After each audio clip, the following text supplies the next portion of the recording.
бірін сіздерге ұсынуды жөн көріп отырмын. Тақтаға назар аударсаңыздар, ашық тапсырма нарықтағы фермерлік сүт өнімдері мәтіні берілген.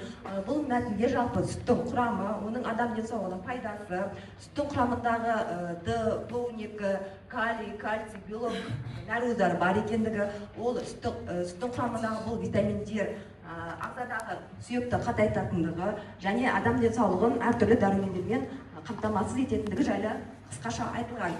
Оқушы осы жерде мәтінді оқи отырып, оң жақ бетте қарасаңыздар, мәтін негізінде сұрақ және бірнеше жауап нұсқалары көрсетілген. Осы жерде оқушы дұрыс жауапқа жету үшін мен оқушыға Попс формула әдісін қолданамын.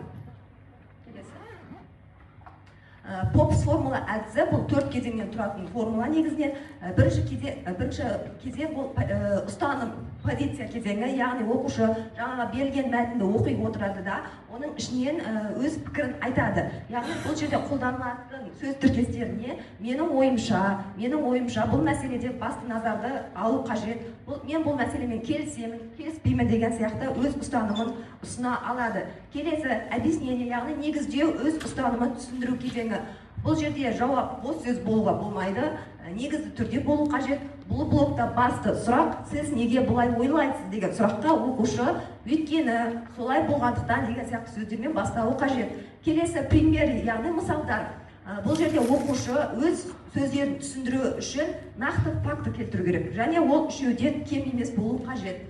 Бұл жерде оқушы өз ойынан, тәжірибесінен, қандай да бір білімін пайдалана отырып ұсына алады, ең бастысы олардың дәлелді болуы. Бұл жерде қолданылатын сөз тіркестері, мысалы, мен мұны мысалмен дәлелдей аламын деген. Ең соңғы кезең следствие, яғни салдары. Бұл жерде қорытынды блок болып табылады. Оқушы бұл жерде ойын нақты тұжырымдайды, және бұл жерде қолданылатын сөз орамдары қорытындылай келе, сондықтан деген сияқты сөздерді пайдалана отырып, оқушы дұрыс жауапқа соңында жете алады. Келесі мәтін, мысалы, қазба отын мәтіні көрсетілген. Бұл жерде электр станцияларының көміртек негізінде отынды жағу салдарынан атмосфераның SO2 мен ластанатындығы жайлы айтылған. Және инженерлер атмосферадағы шығынды азайту үшін биоотын пайдалануды ұсынады. Биоотын жаңа кезде бөлінетін көмірқышқыл газын өсімдіктер қайта сіңіреді. Бұл экологиялық жағынан тұрақты, тиімді болып табылады деп айтылған мәтін негізінен. Мәтінді пайдалана отырып, оқушы қарасаңыздар, арғы бетінде кесте көрсетілген. Осы кестені оқушы толтыру қажет. Оны толтыру үшін мәтінді пайдаланады, суреттерді пайдаланады және схемаларды пайдалана алады. Оны пайдалану үшін келесі трек конспекті әдісін ұсынамын. Трек конспекті әдісі бұл оқушылардың оқу материалын жүйелеп, қысқартып, мәнді түсінікті етуге мүмкіндік береді.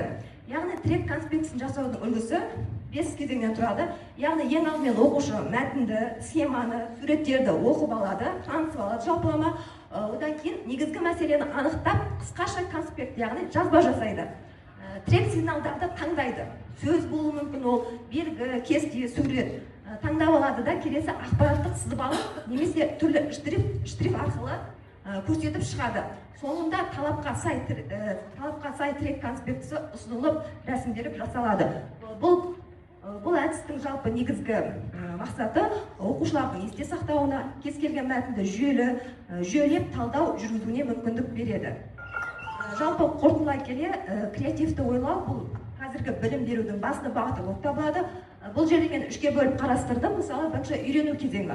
Оқушылар жаңа ақпаратты меңгере отырып, оны өз тәжірибесімен байланыстырады. Бұл ойлаудың ең алғашқы қадамы болып табылады. Келесі алмасу кезеңі, яғни оқушылар өз идеяларын топ ішінде бөліседі, пікір алмасады, бір-біріне үйретеді, бір-бірінен үйренеді. Бұл бірлескен жұмыс, яғни оқушылардың коммуникация дағдылары қалыптасатын кезең. Ең соңында қайта үйрену, оқушы өз идеясын жетілдіріп, жаңа шешім ұсына алады. Бұл шығармашылық ойлаудың шыңы болып табылады. Жалпылама басқаларды үйрете жүріп, біз өзімізде үйренеміз деген ұсынымды оқушылар да, мұғалімдер де ұстаса, жақсы бір бағытта жетістікке жетеміз деген ойдамыз. Назарларыңызға рахмет. Келесі сөз кезегін әріптесім Марат Алдабергенұлына беремін.